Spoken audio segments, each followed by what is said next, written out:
The Wonderful Wizard of Oz. Chapter 13. The Rescue. The Cowardly Lion was much pleased to hear that the Wicked Witch had been melted by a bucket of water. And Dorothy at once unlocked the gate of his prison and set him free. They went in together to the castle, where Dorothy's first act was to call all the Winkies together and tell them that they were no longer slaves.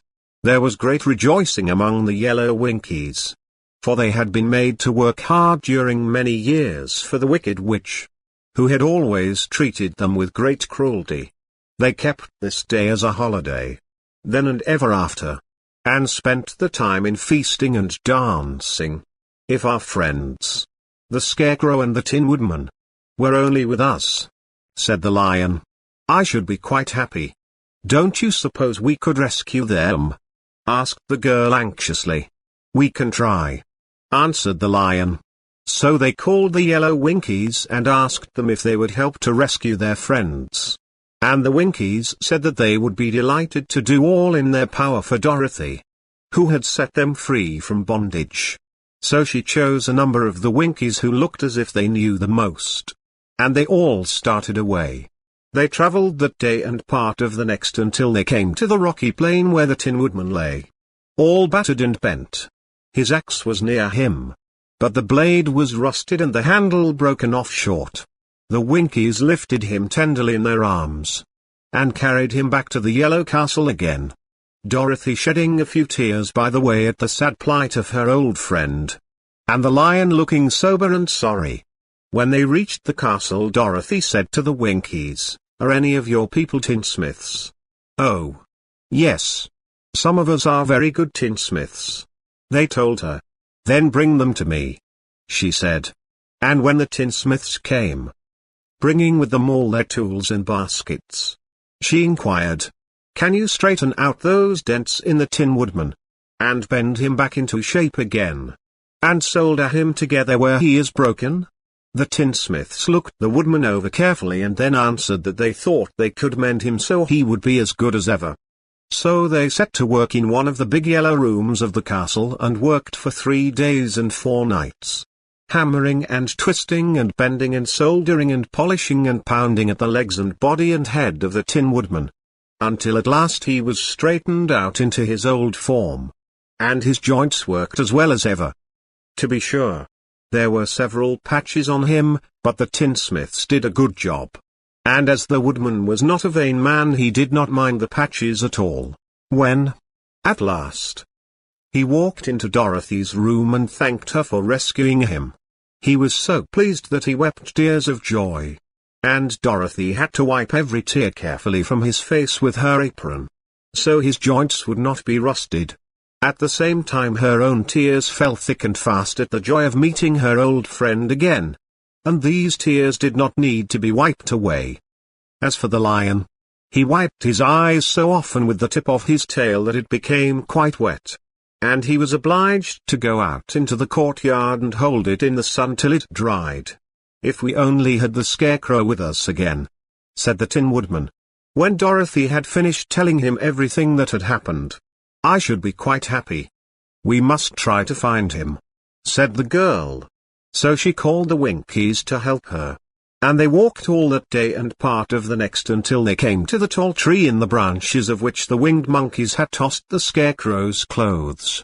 It was a very tall tree, and the trunk was so smooth that no one could climb it. But the Woodman said at once, I'll chop it down, and then we can get the Scarecrow's clothes. Now while the tinsmiths had been at work mending the Woodman himself, another of the Winkies, who was a goldsmith, had made an axe handle of solid gold and fitted it to the Woodman's axe, instead of the old broken handle. Others polished the blade until all the rust was removed and it glistened like burnished silver. As soon as he had spoken, the Tin Woodman began to chop, and in a short time the tree fell over with a crash, whereupon the Scarecrow's clothes fell out of the branches and rolled off on the ground. Dorothy picked them up and had the Winkies carry them back to the castle, where they were stuffed with nice, clean straw. And behold, here was the Scarecrow, as good as ever. thanking them over and over again for saving him. Now that they were reunited, Dorothy and her friends spent a few happy days at the Yellow Castle, where they found everything they needed to make them comfortable. But one day the girl thought of Aunt Em, and said, "We must go back to Oz, and claim his promise." "Yes," said the woodman. "At last I shall get my heart. And I shall get my brains," added the Scarecrow joyfully. "And I shall get my courage," said the Lion thoughtfully. "And I shall get back to Kansas," cried Dorothy, clapping her hands. "Oh, let us start for the Emerald City tomorrow." This they decided to do. The next day they called the Winkies together and bade them goodbye. The Winkies were sorry to have them go, and they had grown so fond of the Tin Woodman that they begged him to stay and rule over them and the Yellow Land of the West. Finding they were determined to go, the Winkies gave Toto and the Lion each a golden collar. And to Dorothy they presented a beautiful bracelet studded with diamonds. And to the Scarecrow they gave a gold-headed walking stick, to keep him from stumbling, and to the Tin Woodman they offered a silver oil can, inlaid with gold and set with precious jewels. Every one of the travelers made the Winkies a pretty speech in return, and all shook hands with them until their arms ached. Dorothy went to the witch's cupboard to fill her basket with food for the journey, and there she saw the golden cap. She tried it on her own head and found that it fitted her exactly. She did not know anything about the charm of the golden cap, but she saw that it was pretty. So she made up her mind to wear it and carry her sunbonnet in the basket. Then, being prepared for the journey, they all started for the Emerald City.